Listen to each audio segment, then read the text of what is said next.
Imagine a city that does not exist on any map, a place where the streets are real in the morning, but vanish like smoke at midnight. Travelers who stumble upon it speak of a marketplace where no one speaks, a clock tower whose hands never move, and houses that fade like shadows when the bell tolls. Historians deny its existence, yet old manuscripts whisper of a city that disappeared in a single night, taking with it every soul, every stone, every sound. Tonight, let us walk into the mist and uncover the story of the Vanishing City. So guys, before we step deeper into this fascinating story, make sure to subscribe to the channel and stay with us for more relaxing and mysterious tales. And if you enjoy this story, don't forget to give it a like, it really helps us grow. Now, let's begin. The journey began with a narrow road winding through forests of tall, whispering pines. A lone historian, carrying a satchel of parchment and ink, walked for days toward a place that few dared to mention aloud. The villagers in nearby towns had warned him, beyond the river and the hills, there is a settlement you must avoid. It is not on any map, not in any book. It appears to some, and disappears to others. Yet curiosity is often stronger than fear. As he walked, he noticed the path narrowing, the trees leaning closer, as though nature itself wished to guard a secret. And then, without warning, the mist parted, and there it was. A city of stone and silence. The historian stood at its gates, carved with strange patterns that seemed to shift if he stared too long. There was no guard, no sound, only the faint chime of a bell that hung in the clock tower at the city's heart. He entered. The streets were cobbled but empty of noise. Stalls in the marketplace displayed fruits and fabrics, yet the sellers simply stared, motionless, until he passed by.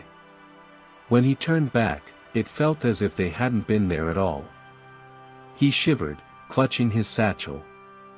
The historian chose a small inn near the center of the city. The innkeeper was polite but spoke in hushed tones, as though words themselves were dangerous here. A candle flickered in the hall, though there was no wind. When asked about the clock tower, the innkeeper simply said, "It has not moved for generations. Do not watch it at night." That evening, unable to resist, the historian sat by his window. The view looked directly onto the tower.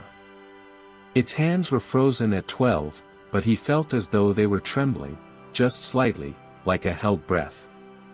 As midnight neared, the city grew unnaturally quiet. Even the wind ceased.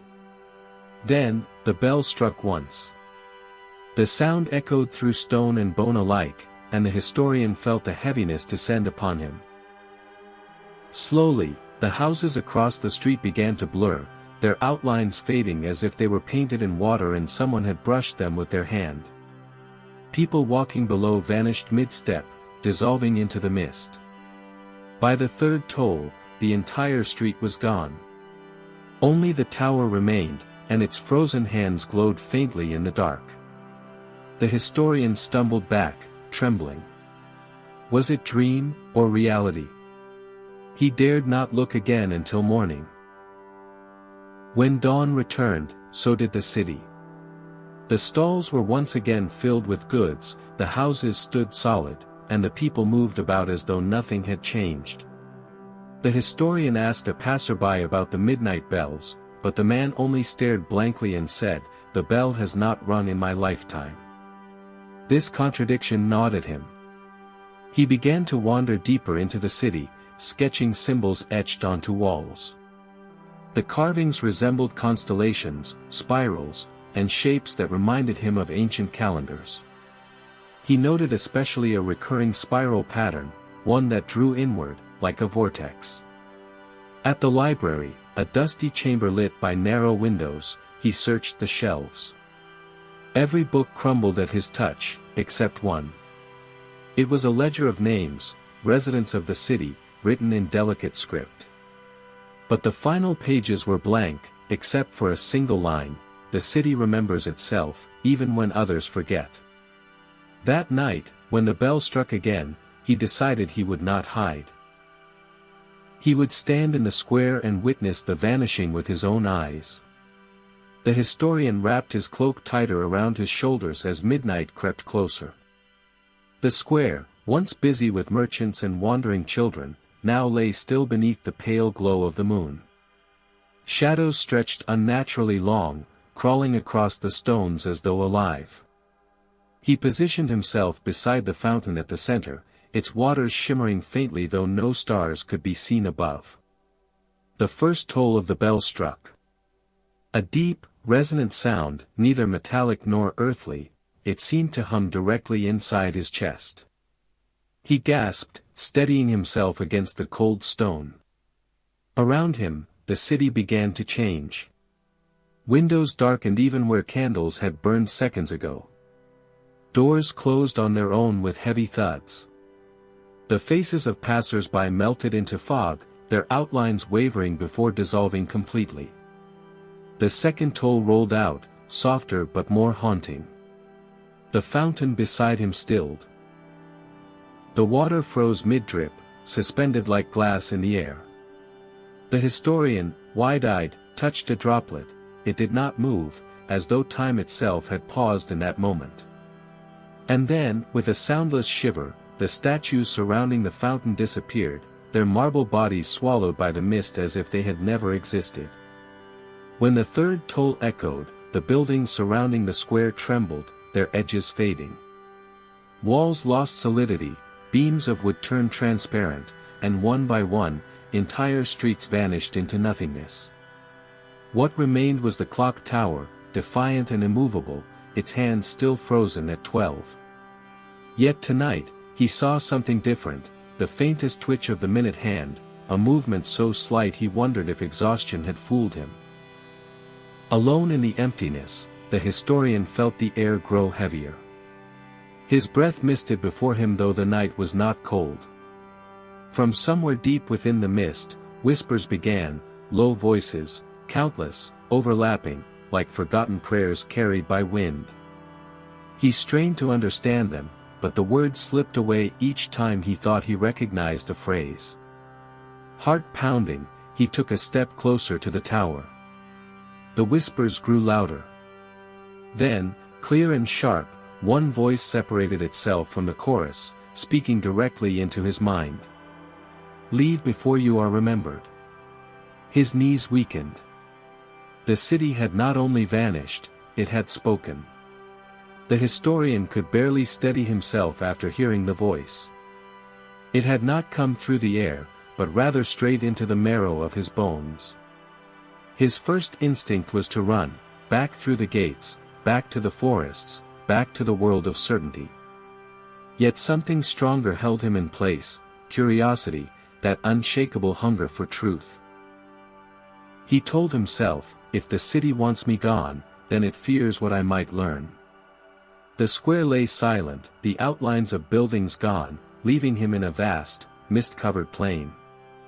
Only the tower loomed above, stretching higher than he had realized in daylight. Its stonework seemed darker now, breathing with shadows that rippled like water. He began to walk toward it, each step echoing unnaturally loud in the emptiness, as if the very ground wished to announce his presence. When he reached the base of the tower, he placed his hand upon its wall. The stone was warm, not like sunlight-warmed stone, but like the flesh of a living creature. He pulled his hand back, startled, and noticed something carved into the foundation, a spiral, the same symbol he had seen in the library. This one, however, was moving. The lines of the spiral shifted ever so slowly, pulling inward, as though drawing him into its center. The fourth toll of the bell rang out. A sound not of bronze striking but of something older, deeper, vibrating through every particle of air. The ground beneath his feet trembled, and in that moment he realized, the bell was not ringing from the tower. The tower itself was the bell. The mist parted slightly, revealing faint silhouettes at the edges of his vision. Figures stood just beyond sight, men, women, children, faces indistinct but forms eerily familiar. He recognized the curve of a shoulder, the tilt of a head, even a gesture that reminded him of someone he had once known. And then the terrible thought struck him, these were not strangers. These were memories. One figure stepped forward, clearer than the rest. It was his mentor, the very professor who had encouraged him to seek forgotten histories. Yet the man had died years ago, buried in a grave the historian had attended himself. The figure raised its head, and though the face was pale and hollow, the voice was unmistakable. "You are part of this city now." The historian staggered backward, shaking his head. "No," he whispered aloud, though no echo answered him. His rational mind clung to the possibility of a dream, a trick of exhaustion, or some fever of imagination. But his heart knew. The city was not merely vanishing, it was pulling him into its memory, piece by piece. As the fifth toll began to swell, the historian felt his satchel grow heavy. He opened it with trembling hands. The ledger he had taken from the library was no longer blank. Across its pages, a new entry had appeared, his own name, written in the same delicate script as the others. The ink was still wet. The wet ink shimmered faintly, as though it had been written by an invisible hand only moments ago. His name, spelled in careful script, gleamed upon the page. The historian's heart pounded so violently he thought it might shake the book from his grip. He whispered to himself, "No, no, this cannot be," and yet there it was. Proof that the city had not only noticed him, but claimed him. The fifth toll faded into silence, and with it, the mist thickened, pressing close like walls. He could no longer see the edges of the square, only the shifting gray that breathed around him. A cold realization seeped into his bones, he was no longer an observer of this place, he was part of its unfolding story. He forced himself to shut the ledger and shoved it back into his satchel. His fingers shook. "I must find the truth before it takes me entirely," he thought, "or I will be nothing more than another name, another shadow." He turned toward the tower's entrance. The heavy wooden doors were sealed with iron bands, yet as he stepped forward, they opened without a sound, as though they had been waiting for him. The air that spilled out was warmer than the night, carrying a faint scent of burnt oil and parchment. Candlelight flickered within, though he had seen no one light it. Inside, the tower spiraled upward in a staircase carved of the same living stone. Each step seemed to hum faintly, a vibration beneath his boots, as if the structure itself were alive and listening. Shadows clung to the walls, shifting unnaturally, forming shapes that resembled figures watching from the corners of his vision. When he turned, there was nothing. Halfway up, he paused. Along the inner wall of the tower were carvings, rows of spirals, constellations, and symbols. Some resembled the stars he had studied in ancient charts, others were patterns he had never seen. Yet one symbol repeated itself more than any other, the spiral that drew inward, tighter and tighter, toward a dark center. His breath caught when he noticed the last carving at eye level. It bore his initials. Freshly etched. The sixth toll rang then, shaking the entire tower. The sound was deafening inside its walls, reverberating through his chest and skull until his vision blurred. He clung to the railing as the steps beneath him seemed to ripple like waves. For a brief moment, he felt weightless, as if gravity itself had abandoned him. Then came the whispers again, closer, clearer. They did not echo now, they surrounded him. Dozens of voices speaking in unison, weaving a chorus that pressed against his mind. To walk higher is to remember. To stop is to be forgotten. His hand trembled on the railing. If he continued, he feared what truths awaited him at the top. If he stopped, the ledger in his satchel seemed to promise his erasure. With a deep breath, he lifted his foot and began to climb again. And somewhere above, faintly, He heard the grinding of gears, the sound of a clock that had not moved in centuries. The sound of gears groaning overhead unsettled him more than the silence had. For generations, the clock tower's hands had not moved, yet now, hidden deep within the walls, he could hear machinery waking from slumber.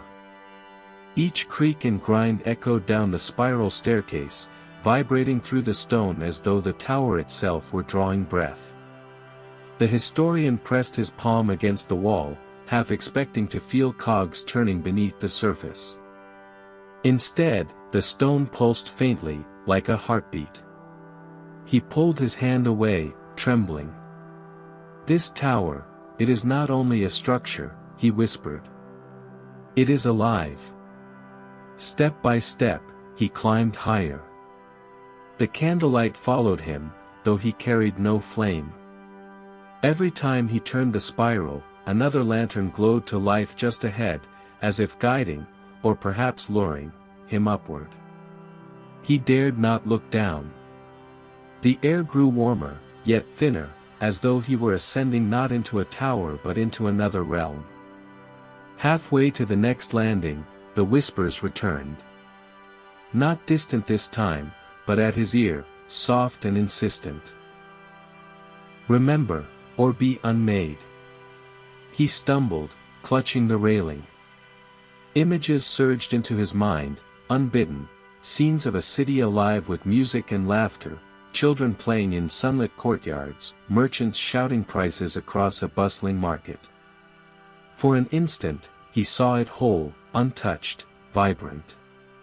And then just as swiftly, the vision rotted, houses crumbling, streets swallowed by fog, people frozen mid-step before dissolving into nothingness. The seventh toll rang out. This time, he did not just hear it, he saw it.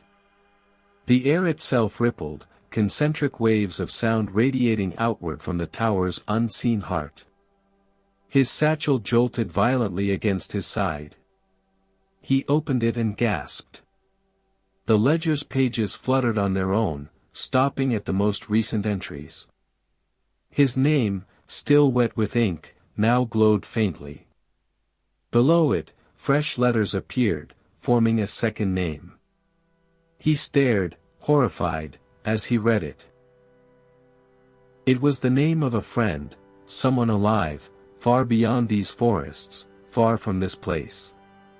A man who had never even heard of the vanishing city. The historian's throat tightened.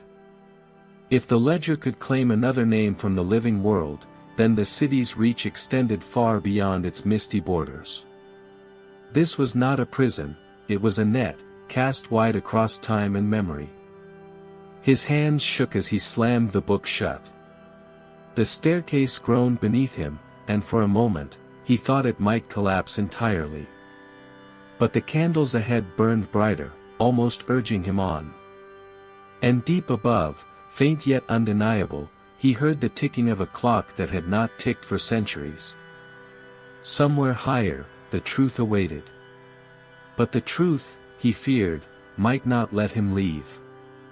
The ticking was faint at first, slow, uncertain, as though the gears themselves were relearning how to move after centuries of silence. Yet with every step he climbed, the sound grew steadier, sharper, until it matched the rhythm of his own heartbeat. Tick. Tock. Tick. Tock.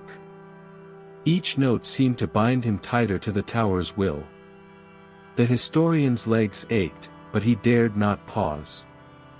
The voices had warned him, to stop is to be forgotten. He imagined himself frozen mid-step, dissolving like the figures he had seen in the square. The thought pressed him onward, though dread coiled in his stomach like a serpent. At last, he reached a landing where a massive wooden door stood sealed by iron bands. Strange runes glowed faintly across its surface, spirals and constellations similar to the carvings he had passed earlier. Only now, one symbol burned brighter than the rest, the spiral with its endless inward curve. It pulsed faintly, keeping time with the ticking above. He placed his hand on the door. The wood was warm, as though a fire burned behind it. For a moment he hesitated. Then, as though sensing his touch, the spiral shifted, its lines rearranging into words written in a script he should not have been able to read, but he could. The tower does not forget. All who climb become part of its memory. The door shuddered. Slowly, heavily, it opened inward with a groan, revealing a circular chamber bathed in a pale, otherworldly glow.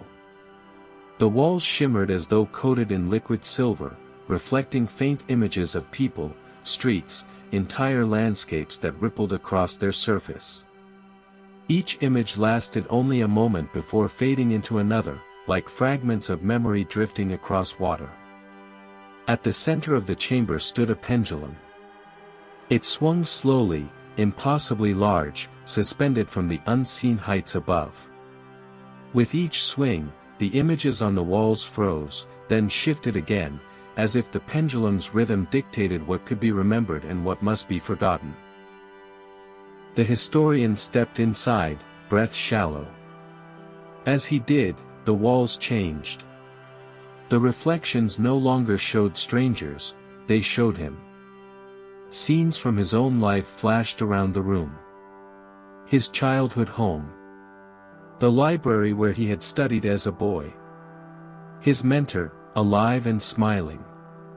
Even moments so trivial he had forgotten them, an afternoon walking by a river, a conversation with a passing merchant, now replayed in silver clarity.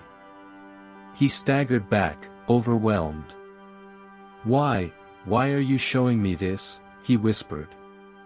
The pendulum swung, and a voice filled the chamber, not a whisper this time, but a resonant tone that seemed to rise from the stone itself. "Because memory is the city. And now, you are within it." The eighth toll rang then, louder than all before.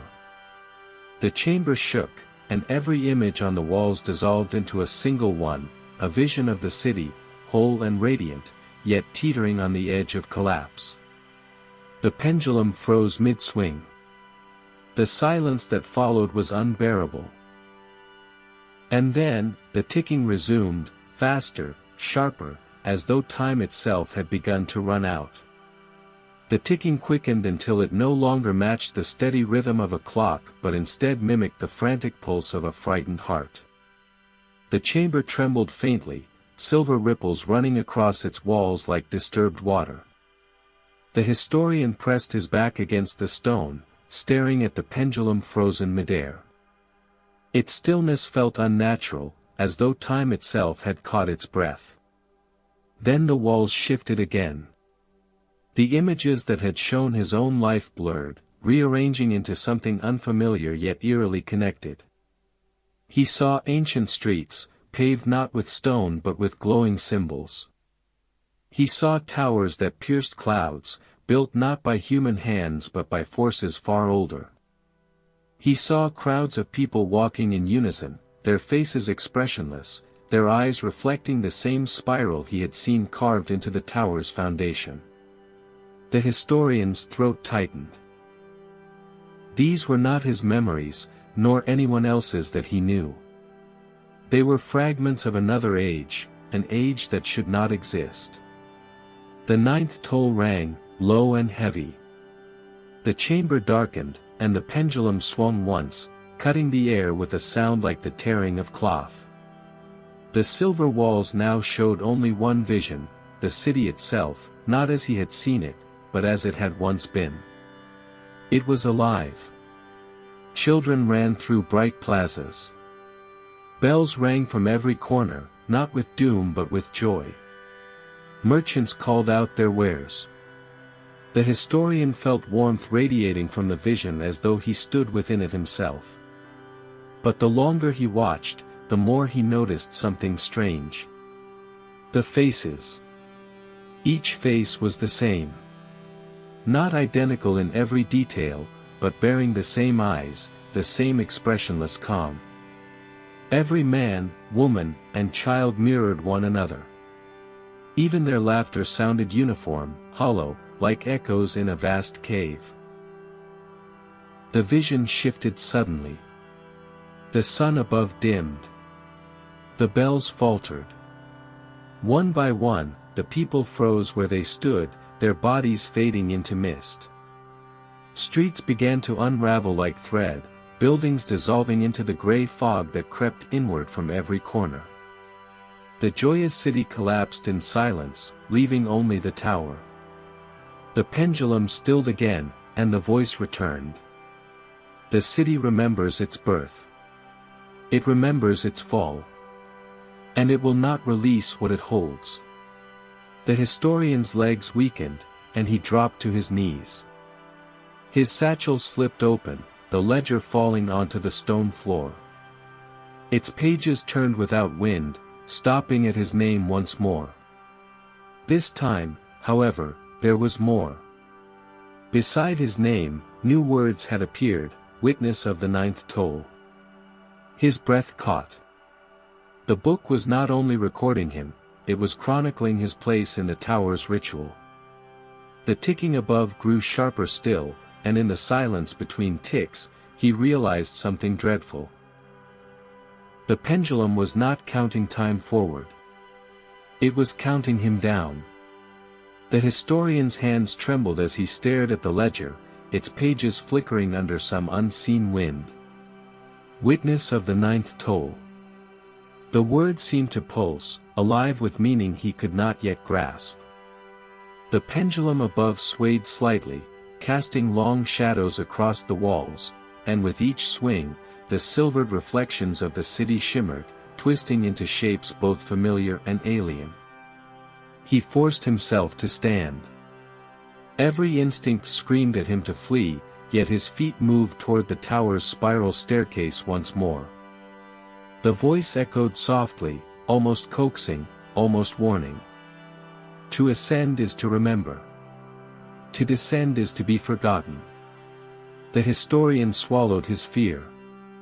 Each step upward felt heavier than the last, the stone beneath his boots subtly shifting, bending, as if alive.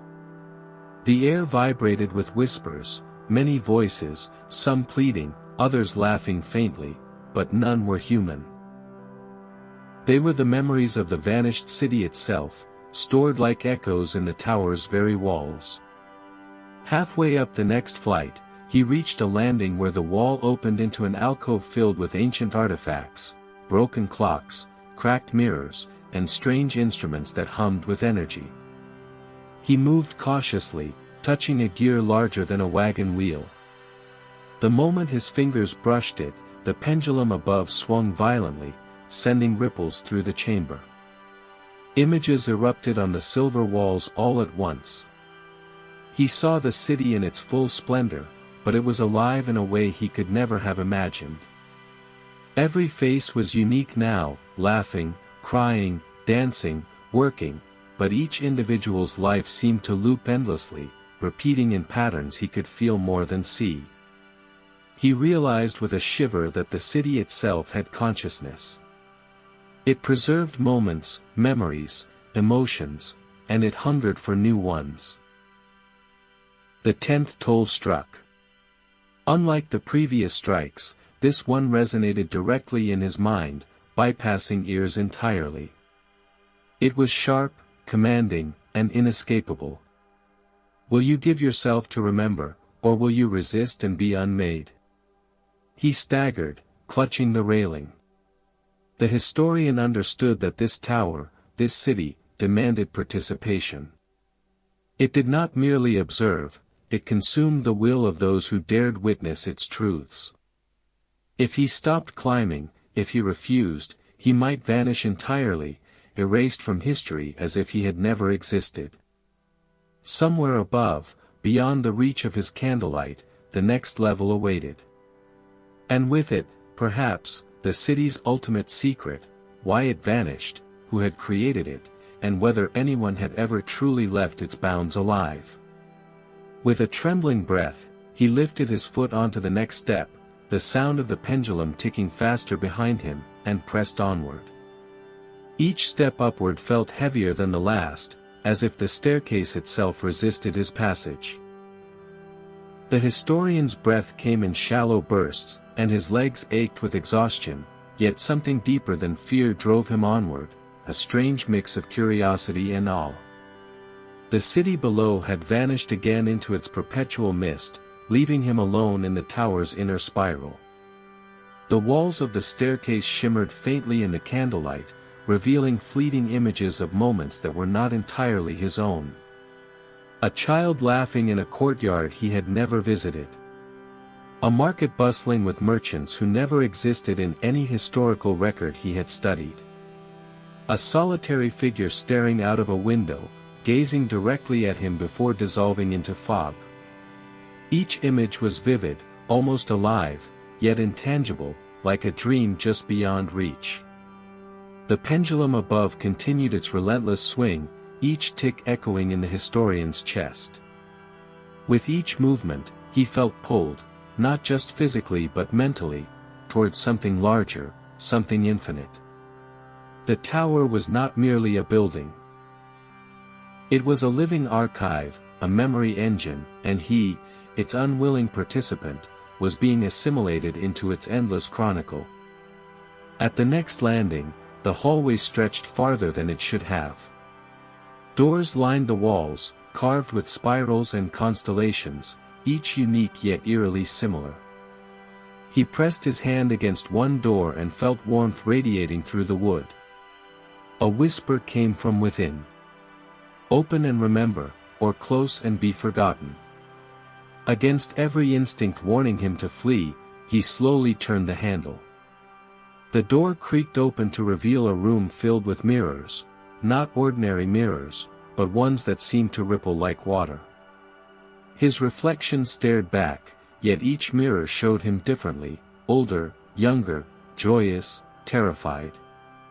Some even depicted him as a figure walking among crowds of people he didn't recognize, participating in events he had never experienced.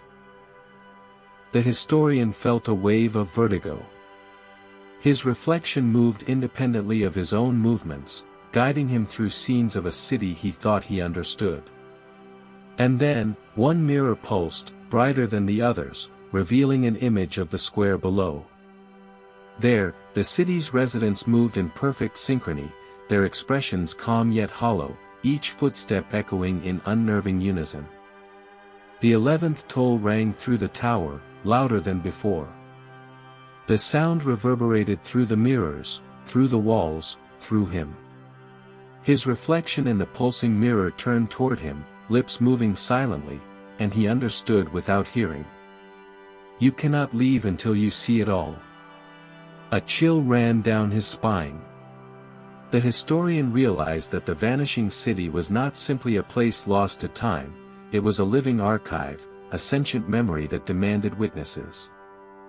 And he, step by weary step, was becoming one of its eternal keepers. He stepped back into the hallway, glancing once more at the mirrors. His own reflection now smiled faintly, knowingly, though he could not tell if it was his own expression or that of the city itself. With a deep, shuddering breath, he continued up the spiral staircase, each step carrying him closer to the truth, and deeper into the vanishing city's grasp. The spiral staircase seemed to stretch on endlessly, yet the historian forced his feet onward, each step a battle between exhaustion and curiosity. The air grew warmer, heavier, as if the tower itself exhaled around him, pressing against his chest. Candlelight flickered along the walls, illuminating carvings that now seemed alive, spirals twisting, constellations shifting, symbols moving subtly under his gaze. At the next landing, he discovered a narrow window set deep in the stone. He approached it cautiously and peered out. Below, the square shimmered in the silver mist. Streets folded over themselves, like the city existed in layers of memory stacked one atop the other. He could see faint outlines of people moving, disappearing, reappearing, living echoes trapped in a rhythm beyond mortal comprehension. The historian turned from the window and noticed a small table against the wall. On it lay a delicate silver compass, its needle spinning wildly, refusing to settle. Next to it was a folded parchment, yellowed with age. He picked it up carefully. The writing was elegant, precise, in a hand he did not recognize, yet he could read it perfectly. The city takes what is given and remembers what is lost. Only those who witness without fear may see beyond the veil. A sudden shiver ran through him. He realized that the city itself was teaching him its rules, testing his resolve. The pendulum above continued to swing, each tick resonating with the city's heartbeat. The 12th toll rang, and this time the tower shuddered violently, dust falling from the ceiling. In that trembling, he saw shadows moving along the walls, figures that were not mirrors of the past, but something else entirely. They moved with purpose, converging toward the center of the chamber. He stepped back instinctively, but the floor seemed to pulse beneath him, as though urging him forward. The historian's thoughts raced. He had come seeking knowledge, a glimpse of forgotten history, but now he realized he had stumbled into something far older, far more conscious. The city did not simply vanish, it survived. It breathed. It remembered. And it demanded him as witness to its eternal cycles.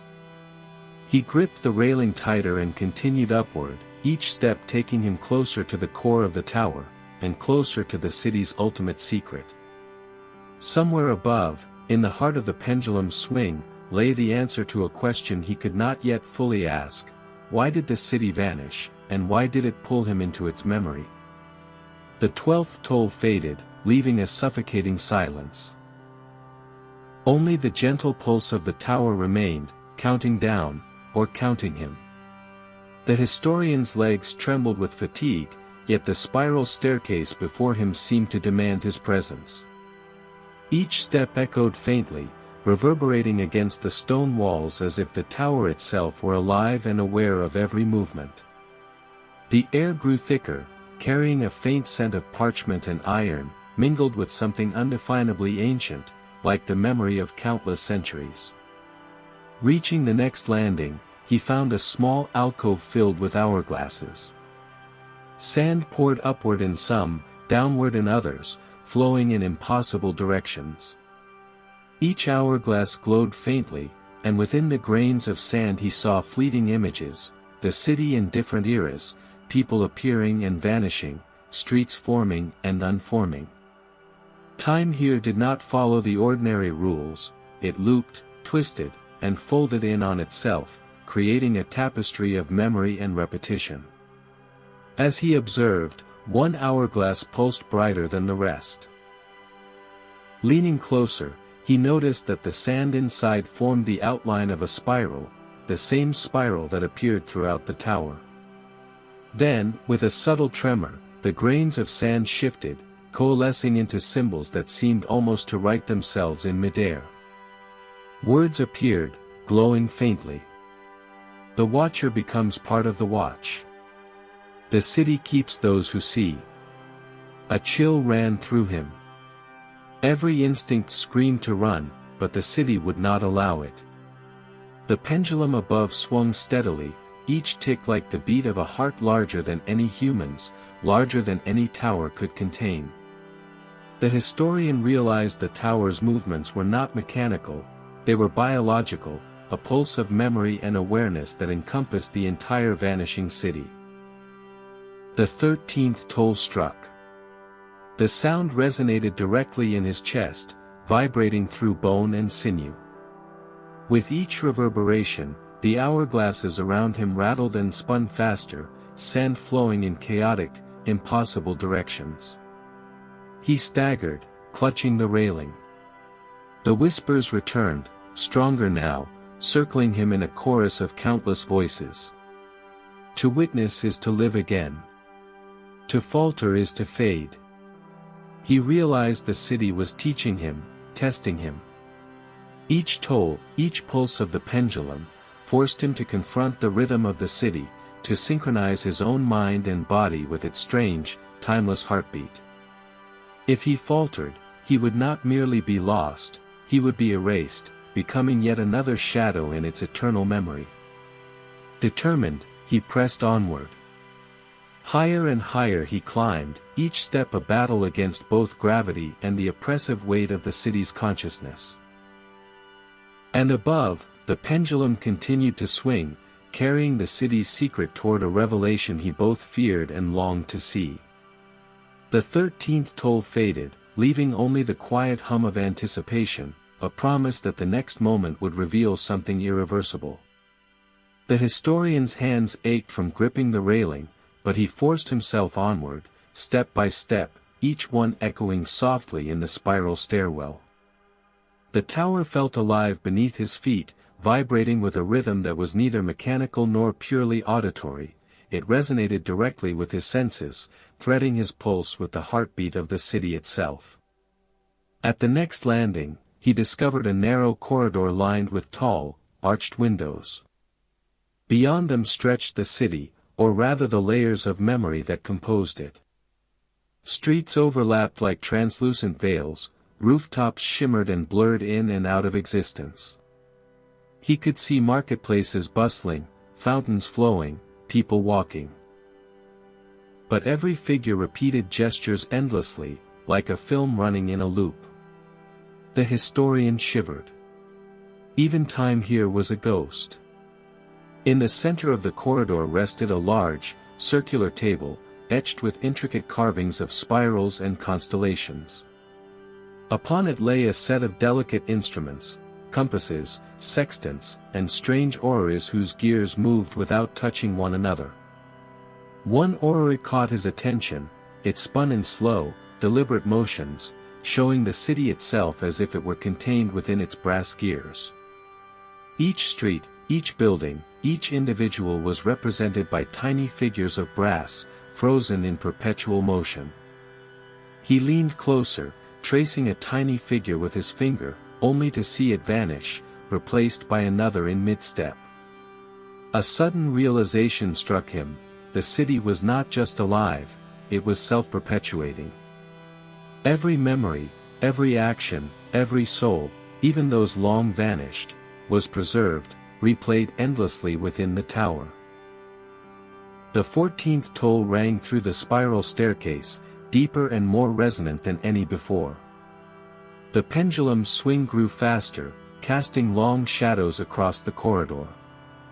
The instruments on the table began to shift subtly, as if responding to the bell. Whispers returned, murmuring in countless tongues, layering atop one another.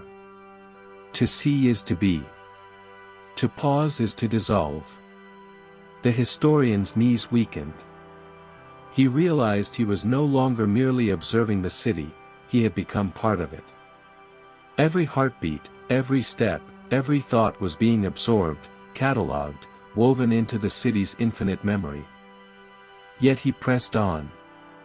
Fear, exhaustion, and awe intertwined within him, each step a silent promise to witness the truth of the city, no matter the cost.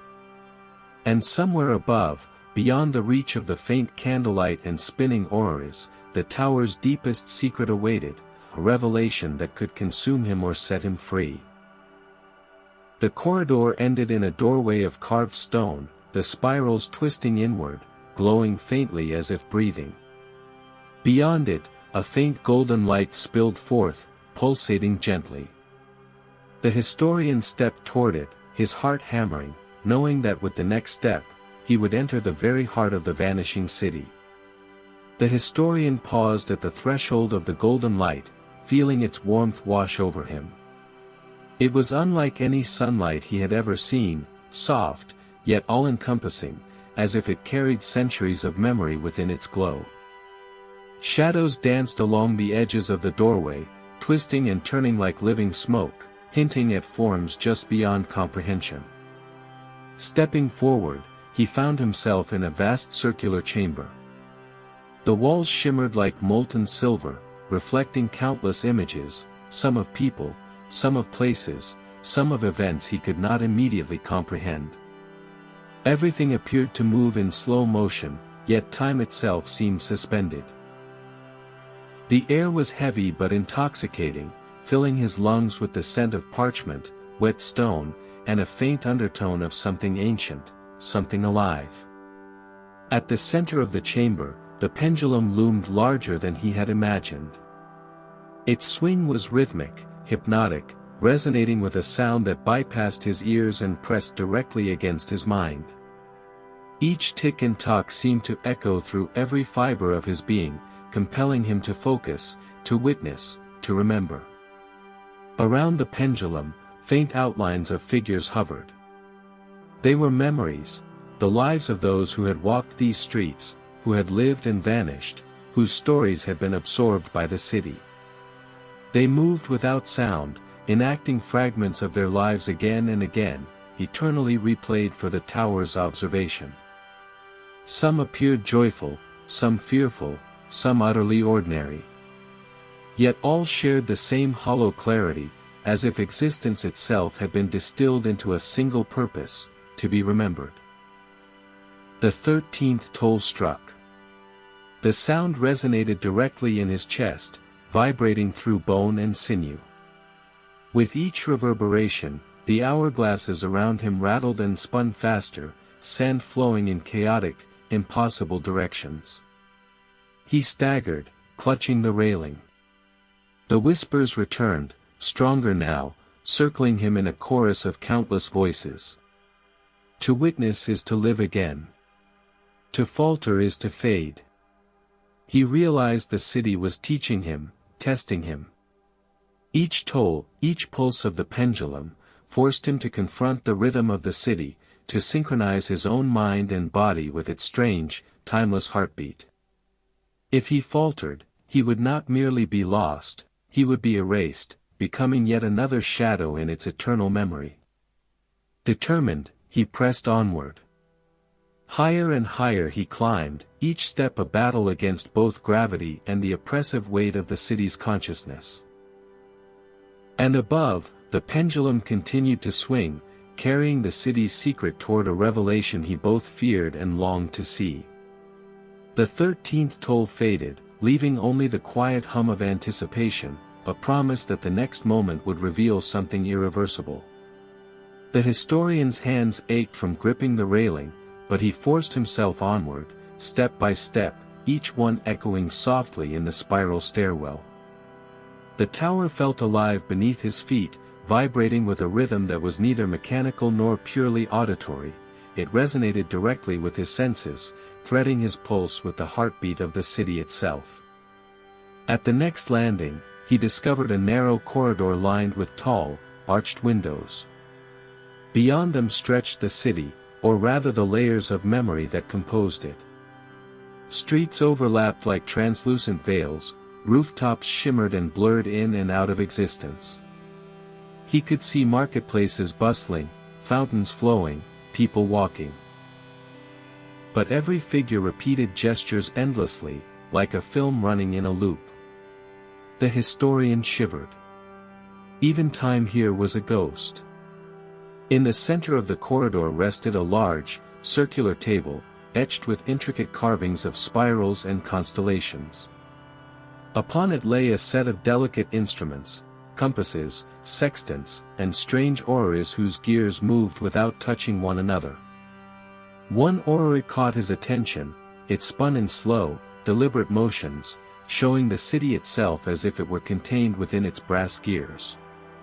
Each street, each building, each individual was represented by tiny figures of brass, frozen in perpetual motion. He leaned closer, tracing a tiny figure with his finger, only to see it vanish, replaced by another in mid-step. A sudden realization struck him: the city was not just alive, it was self-perpetuating. Every memory, every action, every soul, even those long vanished, was preserved, replayed endlessly within the tower. Around the pendulum, the shadows shifted into shapes he could almost recognize: people from the city's past, figures he had read about in ancient texts, forgotten names now living in spectral form. They moved slowly, circling the pendulum, merging with the golden light. Their whispers rose, forming coherent phrases that seemed to echo both in his ears and inside his thoughts. See what was lost. Witness what remains. Remember, or cease to exist. The historian staggered back, breathing heavily. Every fiber of his being demanded escape, yet he could not turn away. His mind struggled to process the enormity of what he was seeing. This city was no ordinary memory, it was a living archive, a consciousness formed from the countless lives that had passed through its streets. And now, it had claimed him as witness. The pendulum swung again, casting a beam of light that touched the ledger in his satchel. The pages fluttered open, and new words had formed: Seeker of the 16th Toll. Keeper of Memory. His own name appeared alongside it, glowing faintly, as if the city acknowledged him as both participant and observer. He realized, with a shiver, that each toll was not just the passage of time, it was a test, a step closer to understanding, a thread weaving him deeper into the city's eternal story. With the 16th strike fading, he swallowed hard, tightened his grip on the pendulum, and stepped forward, ready to uncover the truths that lay hidden at the heart of the vanishing city.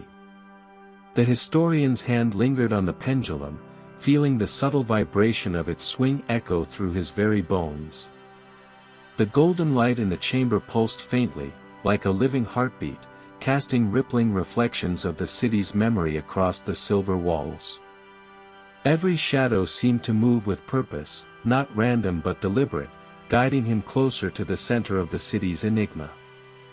He took a cautious step forward, and the chamber responded. The images on the walls shifted, forming a panoramic vision of the city as it had existed long ago, streets bustling with merchants, children darting between stalls, fountains sparkling under a warm sun. The historian recognized fragments from his own research, yet much of it was unlike anything ever recorded in texts or maps. The city existed in a parallel memory, preserved in the tower's living archive. The 17th toll echoed.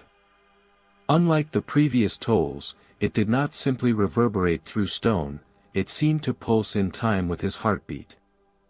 The pendulum swung with greater intensity, casting elongated shadows that stretched across the chamber like living tendrils. Each shadow seemed to whisper, forming a chorus of voices that spoke not to his ears but directly to his mind.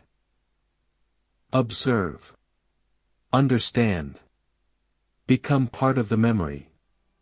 The historian's breath caught. He realized the city was aware of him, not merely seeing him, but acknowledging him as a conscious participant in its eternal cycle. He tried to step back, to distance himself, but the air thickened, almost solid, as if it sought to hold him in place. The golden light enveloped him completely, erasing the edges of the chamber and replacing the world with fluid memories. Before him, one image solidified more clearly than the rest, a figure moving through the streets, indistinct yet familiar. As he focused, he recognized the movements, gestures he had seen before, expressions that mirrored his own. The figure turned, revealing a face both foreign and intimately known, and he realized it was himself, an echo of a past life intertwined with the city's cycles. The whispers grew louder, forming a single, urgent phrase. To know is to remain. To flee is to be unmade. The historian's hands gripped the pendulum tighter. Every step he had taken, every observation he had made, had led him here. The city's memory was not just a record of lives, it was a living force, shaping him as much as he was shaping it through observation. With a shuddering breath, he stepped further into the golden light, allowing himself to be fully enveloped. The chamber responded instantly, the silver walls rippled outward, expanding to show more of the city, more of its countless moments frozen and alive. Time, as he knew it, no longer mattered. He was within the vanishing city now, part of its eternal rhythm, bound by the pendulum's swing and the tolling of its endless bells. The historian's senses reeled as he moved deeper into the golden light. Every step seemed to dissolve the boundaries between himself and the city. The silver walls rippled with memories, each one more vivid than the last, painting a history that had never been written down, a chronicle preserved only within the living heart of the vanishing city. He paused, noticing a small alcove that had not existed before. Within it, a series of glass spheres floated, suspended in midair. Each sphere contained a miniature scene, children playing in a courtyard, a marketplace alive with laughter, a fountain overflowing with water that shimmered like liquid crystal. The spheres rotated slowly, and within them, the lives of the city's inhabitants played endlessly, looping yet ever-changing. The 18th toll echoed, deep and resonant, shaking the chamber and vibrating through the floor. The pendulum above swung faster now, its rhythm matching the pulsing of the golden light. Whispers filled the chamber once more, overlapping voices speaking in languages both known and unknown. Every moment is kept. Every witness becomes eternal. Every step forward is a choice. The historian reached out toward a sphere. The moment his fingers brushed its surface, he was flooded with sensations, sounds, sights, and emotions not his own. He felt the joy of children laughing, the exhaustion of merchants calling out their wares, the sorrow of faces turned toward loss. Each memory wrapped around him, yet he could not distinguish them from his own experiences. Shaken, he stumbled back, clutching the pendulum for support. The city's voice, or perhaps its consciousness, spoke again, louder, resonating within him. You cannot turn away. You are now a keeper. Witness all, or be erased. The historian realized the full weight of the tower's demand. The vanishing city did not merely store memories, it required witnesses. Those who ascended into its heart were no longer merely observers, they became part of the archive, threads woven into the infinite tapestry of its existence. With a determined breath, he moved past the spheres, continuing upward along a faintly glowing staircase that spiraled higher into the tower's core. Every step brought a flood of visions, the city in peace, the city in chaos, streets that wound impossibly, buildings that grew and dissolved with the swing of the pendulum. The 18th toll faded, leaving only the steady, hypnotic pulse of the pendulum and the whispering voices reminding him of his inexorable path. He knew now that to climb was to witness, and to witness was to live eternally within the vanishing city. The staircase stretched endlessly before him, each step bathed in the golden light that now felt alive, almost sentient. The historian's heart pounded in time with the pendulum's swing above, each tick and tock resonating through his bones. The tower no longer felt like stone and wood, it felt like a living entity, breathing around him, guiding him, testing him. At the 19th landing, he encountered a vast archway carved from a single block of stone. Intricate spirals and symbols adorned its surface, glowing faintly with a warmth that both comforted and unsettled him. Beyond the archway lay a room unlike any he had seen. Its floor shimmered as if covered in liquid silver, reflecting the swirling golden light above. The walls rippled with memories, but these were different, older, deeper, as though they had existed long before the city itself had vanished. As he stepped into the room, he felt the subtle tug of gravity shift beneath his feet, a gentle pull that urged him toward the center. In the middle of the chamber hovered a floating orb, larger than his head, spinning slowly. Within it, he could see the city, not as he remembered or had studied, but as it had truly been, alive in its entirety, every detail preserved with astonishing clarity. Streets wound impossibly, people moved in perfect synchrony, markets bustled, fountains sparkled. And yet, beneath the surface, he sensed a fragility, a tension, as if the city could unravel at any moment. The 19th toll rang, echoing with a depth that reverberated through the chamber and into his very mind. The pendulum above responded, swinging faster, and the golden light around the orb pulsed in time. Whispers filled the air, a chorus of countless voices, urging, warning, and chanting in unison. Witness. Remember. Do not falter. The historian's chest tightened. He realized that the orb contained not just the city, but the essence of all its inhabitants, their lives, their choices, their joys and sorrows, all condensed into a single, living memory. To look away now would mean losing his place, ceasing to exist within the archive forever. Summoning every ounce of courage, he stepped closer to the orb. The golden light enveloped him completely, and for a moment, he felt weightless, suspended between time and memory. The images within the orb shifted, showing him moments he had never known, celebrations he had never attended, streets he had never walked, faces he had never seen. And yet, somehow, he understood them all, felt their emotions as if they were his own. The 19th toll faded, leaving the chamber in a tense silence. The pendulum continued its steady swing, and the whispers softened, but the message was clear: the historian had come too far to turn back. He was now irrevocably bound to the vanishing city, a witness to its eternal rhythm, a keeper of its infinite memories. The historian felt the weight of the city pressing upon him as he stepped closer to the floating orb. Each movement sent ripples of golden light across the chamber, and with every ripple, the memories within shifted and reformed. The city was alive in ways he could hardly comprehend, a sentient archive, constantly reshaping itself, demanding witnesses who could bear the weight of its eternity. He reached out, fingers trembling, and touched the orb. The sensation was immediate and overwhelming.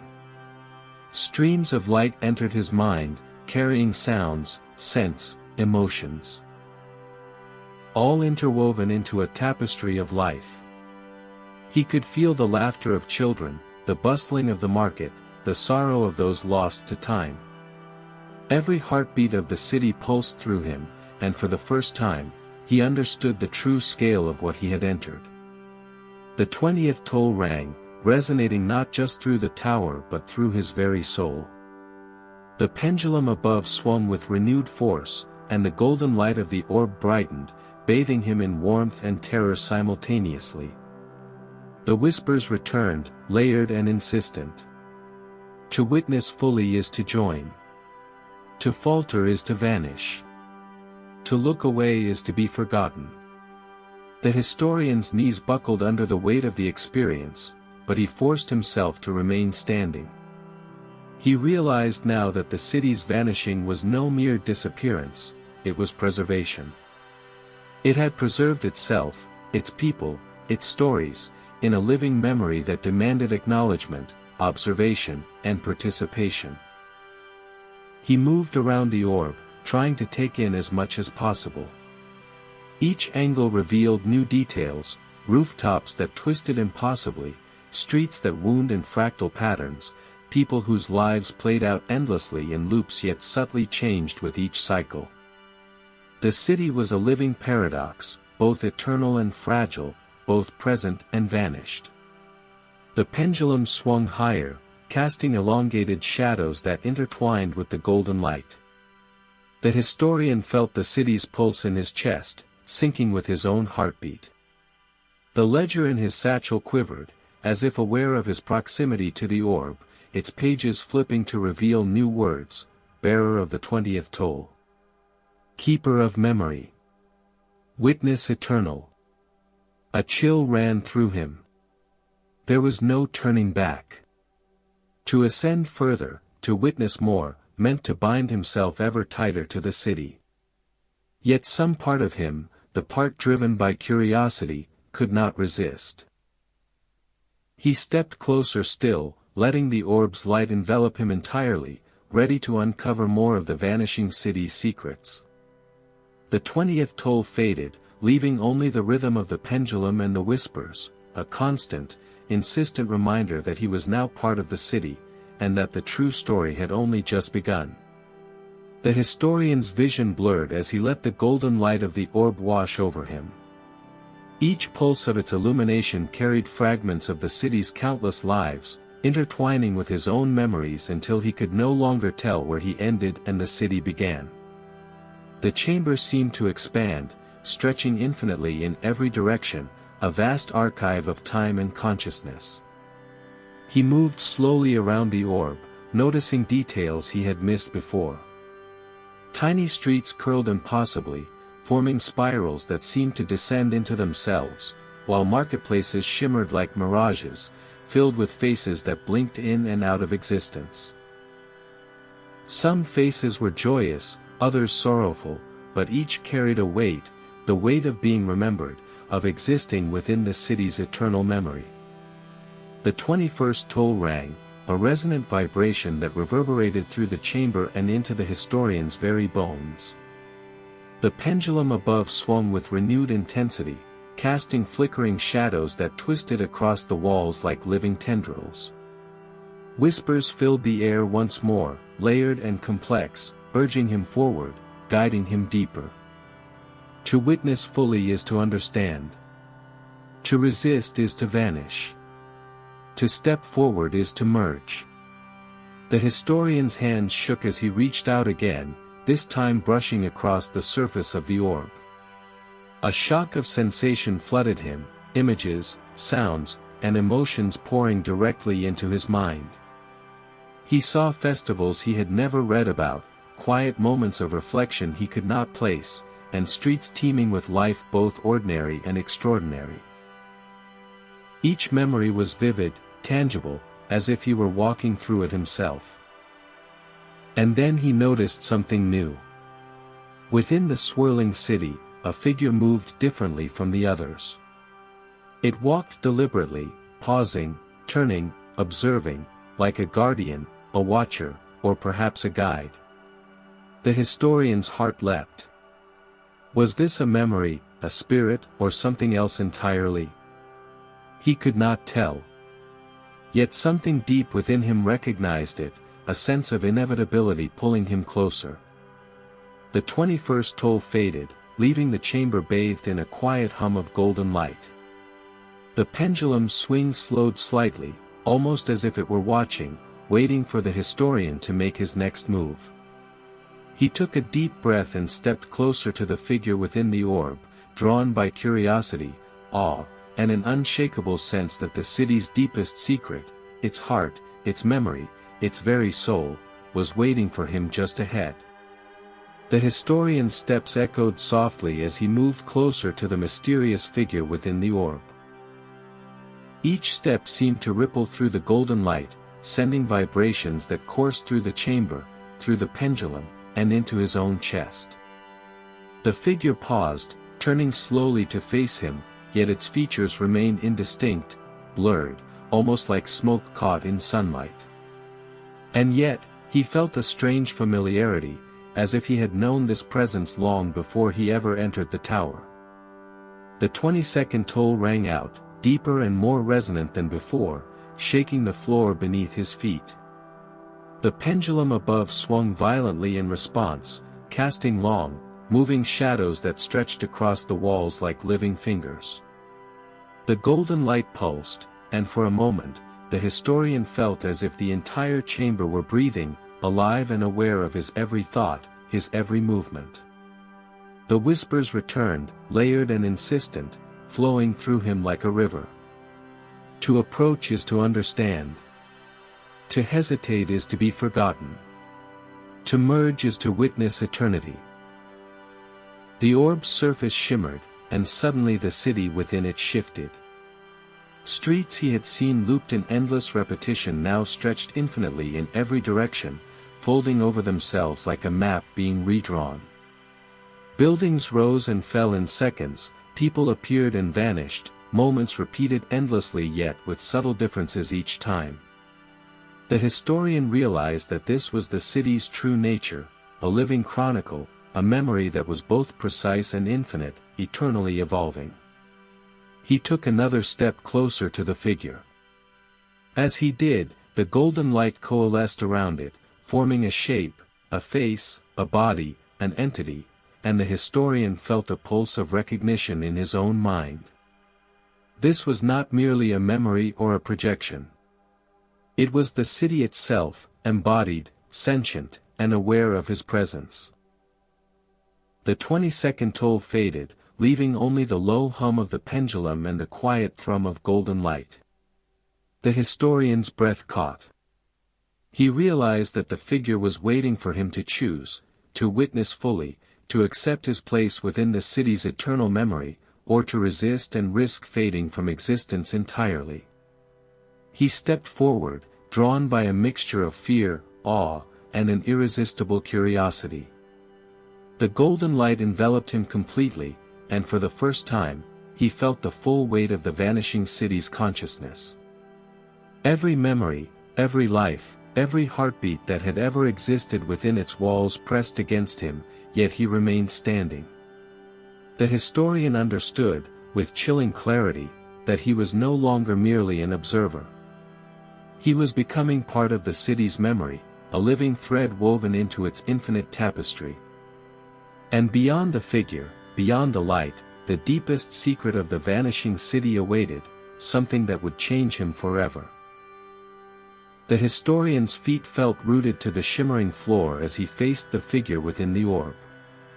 The golden light around it pulsed gently, almost like a heartbeat, and he could sense that it was alive, not in the ordinary sense, but as the essence of the city itself. Every street, every building, every soul that had ever existed there flowed through it, coalescing into this singular presence that watched him patiently. The 23rd toll reverberated, a low, sonorous vibration that seemed to stretch beyond the chamber and into the very fabric of his mind. The pendulum's swing grew longer and heavier, each tick and tock synchronized with the city's pulse. The historian realized that time here did not move linearly. It bent, stretched, and looped back on itself, with the city as both keeper and manipulator of its own chronology. The figure moved slightly, shifting toward him in slow, deliberate motions. Though its features remained indistinct, he felt a silent command. Understand, witness, and embrace the memory. Around the orb, the city expanded, streets and plazas forming and dissolving, markets bustling and fading, children laughing and vanishing into the golden haze. Every movement was precise, yet infinitely complex, a living tapestry of countless lives intertwined. A whisper reached him, clear now amid the layered chorus. You are the witness now. Your steps, your sight, your memory, these will join ours. To look away is to cease. To merge is to endure. The historian swallowed hard, aware that his every choice had consequences far beyond what he could comprehend. The city was not merely a relic or a record, it was conscious, patient, and eternal. And it had claimed him, drawing him deeper into its labyrinth of living memory. With a steadying breath, he stepped closer to the orb, letting its golden light wash over him. He could feel the pulse of the city syncing with his own heartbeat, binding him inextricably to the vanishing city's eternal rhythm. Every whisper, every vision, every echo of the past streamed into him, and he realized that he was no longer a visitor, he was a participant, a keeper of the city's infinite stories. The 23rd toll faded, leaving a resonant silence filled only with the soft hum of the pendulum and the golden glow of the orb. The historian's mind raced, aware that each step forward would reveal deeper truths, greater visions, and perhaps the ultimate secret of the vanishing city itself. The historian lingered before the orb, feeling its warmth seep into his bones. The chamber around him seemed to breathe, expanding and contracting with each pulse of golden light. Every flicker revealed fragments of the city, moments suspended in time. A baker kneading dough, a child chasing a stray cat, a fountain overflowing with crystal water. Each scene was vivid, tangible, yet just out of reach, like a dream teetering on the edge of memory. The 24th toll struck, a resonant vibration that seemed to reverberate through his very soul. The pendulum swung above with renewed intensity, casting flickering, elongated shadows across the silver walls. Whispers rose again, a layered chorus of voices both human and unknowable, urging him forward. See. Witness. Remember. To turn away is to vanish. To embrace is to endure. The historian stepped closer, feeling the pulse of the city merge with his own heartbeat. The orb shimmered, revealing streets and plazas that twisted and folded like a map being rewritten in real time. People moved in endless repetition, yet subtly changed with each cycle, as if the city itself was alive, learning, evolving. He reached out and touched the surface of the orb. A shock of sensation flooded him. Laughter, sorrow, triumph, despair, all intertwined. He could feel centuries of lives coursing through him, each heartbeat, each memory pressing against his consciousness. For a moment, he feared he would be consumed entirely, yet he could not pull away. Curiosity, awe, and an unshakable need to understand compelled him onward. In the golden light, the figure within the orb shifted again, moving closer to him. Though it remained hazy, he sensed its intention, to guide, to reveal, to test. The city's whispers grew insistent, threading into a single, urgent message. To witness fully is to join. To resist is to fade. Step forward, and the truth will be yours. The historian inhaled deeply, steadying himself. Every instinct urged caution, but he knew he had come too far to retreat. With a final, resolute step, he entered fully into the golden light, allowing the city's pulse to flow through him. The 24th toll faded into silence, leaving only the soft, hypnotic hum of the pendulum. The historian was no longer merely observing the vanishing city. He was becoming part of it, woven into its eternal memory, a witness to its infinite stories and secrets yet to be revealed. The historian felt the golden light wrap around him like a living mantle, binding him to the orb and the city it contained. His senses were flooded with layers of memories, some his own, some centuries old, others beyond any comprehension of time. He could feel the rhythm of the city pulsing through him, a heartbeat that matched the swing of the pendulum above. The 25th toll echoed deeply, a vibration that seemed to resonate inside his chest, inside his mind, and even in places he had not known could feel. The pendulum's motion intensified, swinging with a force that rippled through the chamber. Shadows stretched and intertwined, forming fleeting shapes of people, animals, and buildings that seemed to exist simultaneously in multiple eras. Around the orb, the city expanded further, revealing streets he had never seen, plazas filled with life that he had not studied in any book, and people moving with purposeful repetition, yet with subtle variations each time. The historian understood that these were not merely recordings, they were living echoes, preserved by the city's consciousness and now flowing through him. The figure within the orb shifted closer, and for the first time, the historian sensed a direct connection. The golden light pulsed with each movement of the figure, and a voice, neither male nor female, whispered directly into his mind. You are the witness now. Every thought, every heartbeat, every memory will be preserved. Step fully into the rhythm, or be erased from what remains. He took a tentative step forward. As he did, a rush of sensations overwhelmed him, laughter of children he had never met, sorrow of faces long gone, music echoing through streets that no longer existed. It was intoxicating, terrifying, and yet utterly mesmerizing. He realized he had become part of the city's memory, yet still retained his awareness, a rare and precious balance. The 25th toll faded, leaving a suspended silence. The pendulum swung slow just enough for him to catch his breath, but the golden light continued to pulse gently, as if waiting. The historian knew, with an undeniable certainty, that the path ahead would reveal more secrets, deeper truths, and perhaps the ultimate essence of the vanishing city. He tightened his grip on the orb, heart racing, and prepared to step further into the city's infinite memory. The journey had only just begun, and already he felt the weight of eternity pressing against him. The historian's pulse synced with the golden light as he stepped closer to the figure within the orb. The chamber seemed to breathe around him, expanding and contracting with each swing of the pendulum above. Shadows moved in fluid arcs, stretching along the silver walls and blending seamlessly with the golden glow that bathed the entire room. Every flicker revealed new fragments of the city, streets twisting impossibly, rooftops that shimmered like liquid, and marketplaces alive with echoes of long-forgotten voices. The 26th toll struck, reverberating through the tower and deep into his own chest.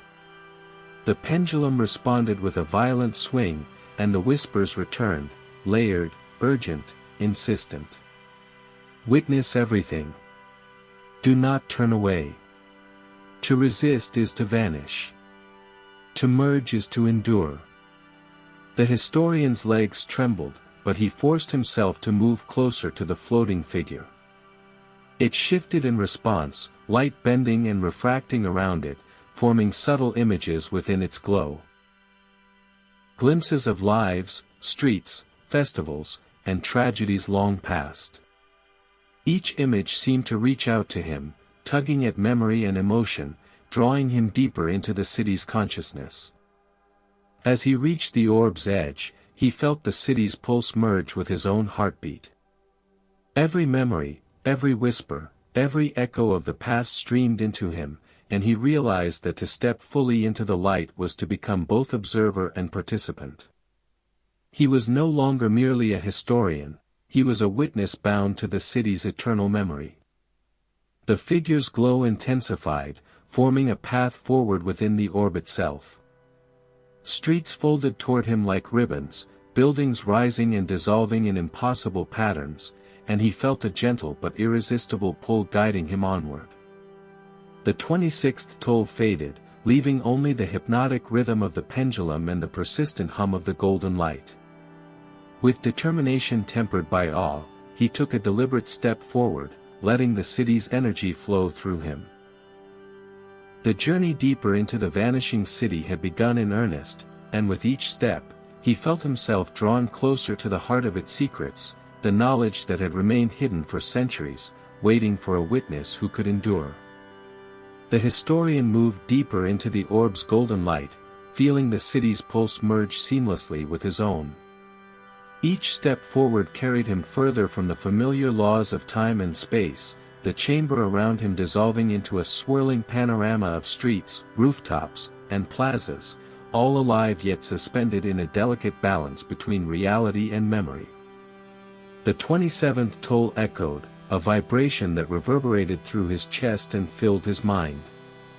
The pendulum above swung in perfect harmony with the toll, casting shadows that twisted and danced across the endless expanse of golden light. Whispers surged around him, overlapping and layering into an intricate web of voices. Witness. Remember. Do not falter. To see fully is to exist. To look away is to fade. He stepped onto what felt like a street within the orb itself. Cobblestones shimmered beneath his feet, shifting subtly as if alive. Market stalls appeared, each stocked with objects he had only read about in history books, their merchants frozen mid-motion, yet somehow aware of his presence. Children played in the distance, laughing and chasing one another in infinite repetition, yet each movement slightly altered from the last, a living fractal of memory. The figure within the orb moved ahead, guiding him through this impossible cityscape. Its glow bathed the streets in a warm, ethereal light, illuminating moments of both joy and sorrow, of festivals and funerals, of ordinary lives made extraordinary through the city's eternal memory. The historian realized that every scene, every echo of the past, existed because someone had witnessed it. Because someone like him had been here before, or perhaps would be in the future. The 27th toll faded, leaving the gentle hum of the pendulum and the pulse of the city resonating through him. He understood now that he could not merely observe, he had to participate, to integrate his awareness into the living tapestry of the vanishing city. Every thought, every heartbeat, every breath was being woven into the infinite memory that surrounded him. With cautious resolve, he followed the figure further, stepping into a central plaza where the golden light was brightest. The city seemed to hold its breath, waiting, anticipating the historian's next action. He knew that ahead lay revelations that would test not only his courage but the very essence of his being. The historian stepped into the central plaza, and the golden light expanded, washing over him like a living tide. Every cobblestone beneath his feet shimmered as if alive, each reflecting fragments of memories from centuries past. Streets spiraled and intertwined impossibly around the plaza, folding in on themselves yet extending outward at the same time. The city was infinite, yet coherent, a labyrinth of living history that defied the laws of reality. The 28th toll reverberated through the chamber and through the very core of the historian's being. The pendulum above swung violently, casting elongated shadows that danced across the plaza, merging with the golden reflections of the city. Whispers rose again, layering into a symphony of voices from countless lives. Observe fully. Witness without hesitation. To falter is to vanish. To step forward is to endure. The figure within the orb moved to the center of the plaza, its glow intensifying. The historian felt an irresistible pull toward it, as though the city itself guided him. Every step he took rippled through the plaza, stirring memories that had been frozen for centuries. Children laughed and vanished, merchants repeated their calls, fountains sparkled and faded, all as if the city were alive, breathing through him. He reached the edge of the light that surrounded the figure and felt a profound shift in perception.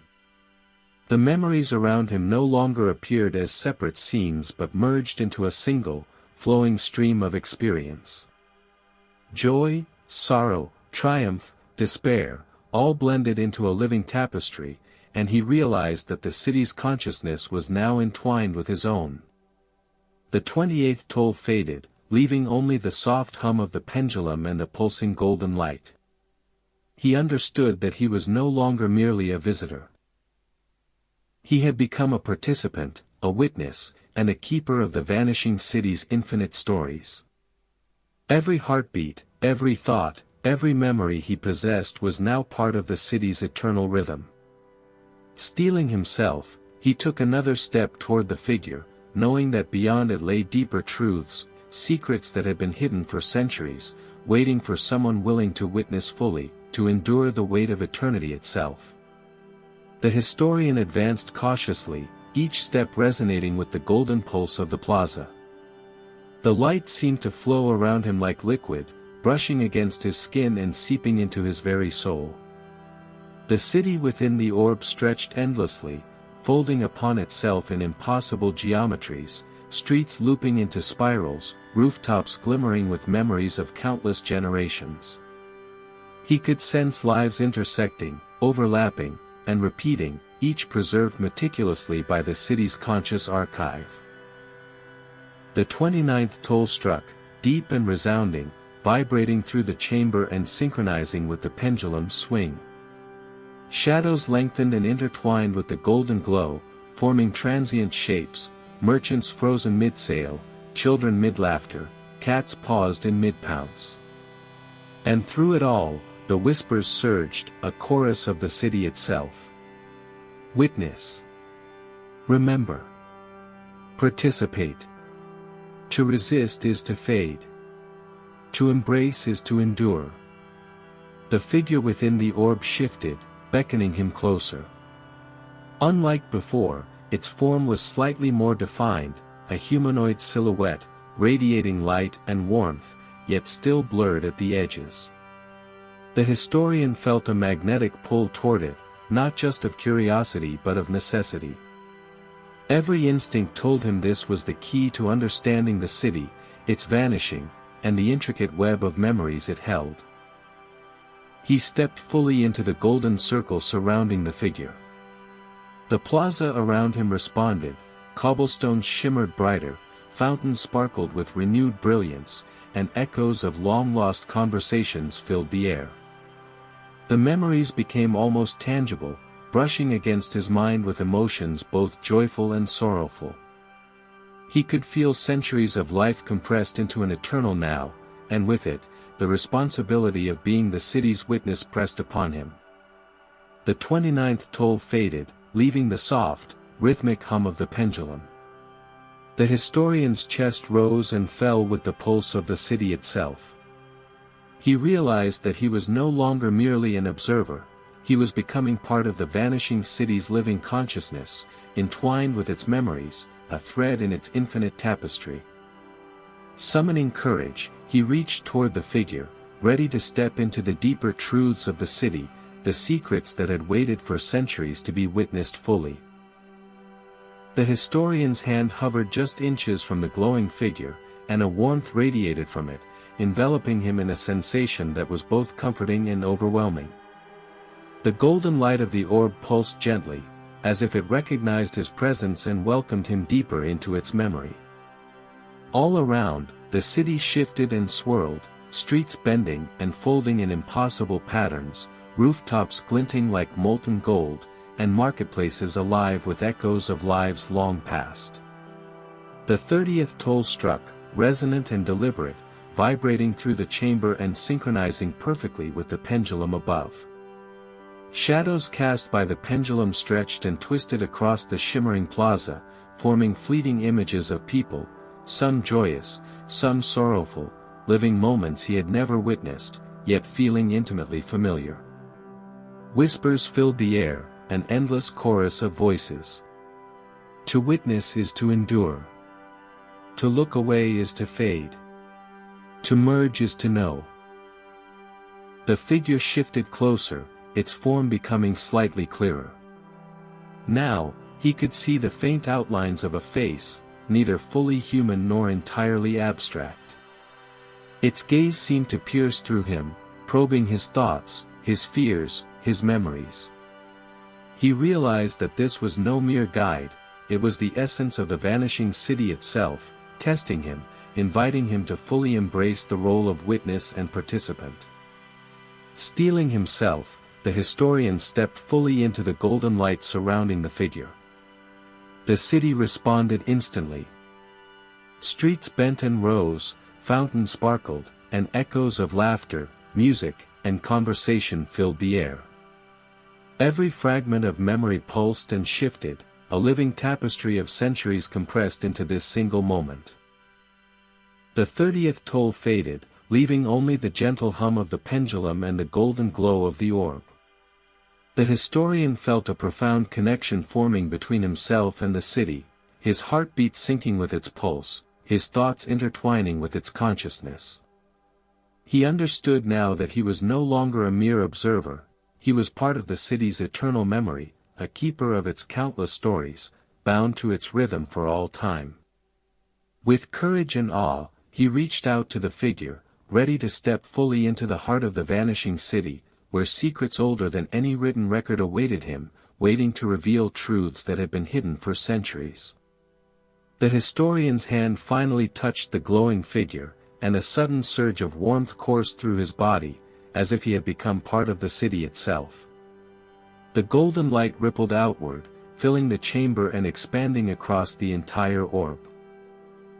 Streets, plazas, and rooftops stretched infinitely, bending and folding in impossible geometries that defied all understanding. The city was alive in a way that transcended reality, it breathed, remembered, and now, acknowledged him as part of its eternal rhythm. The 31st toll reverberated through the chamber and through his very bones. The pendulum above swung with steady, relentless motion, casting shadows that danced along the expanding cityscape. Whispers swelled into a chorus of countless voices, overlapping, harmonizing, and urging him forward. Witness. Embrace. Merge. To resist is to fade. To step forward is to endure. The figure, now slightly more defined, guided him through streets and alleys, each step revealing new layers of life. He saw celebrations, quiet moments of reflection, losses, and triumphs, all captured perfectly, yet subtly shifting with each cycle. Every memory seemed alive, reaching out, pulling him deeper into the city's essence. The historian felt a sense of profound responsibility.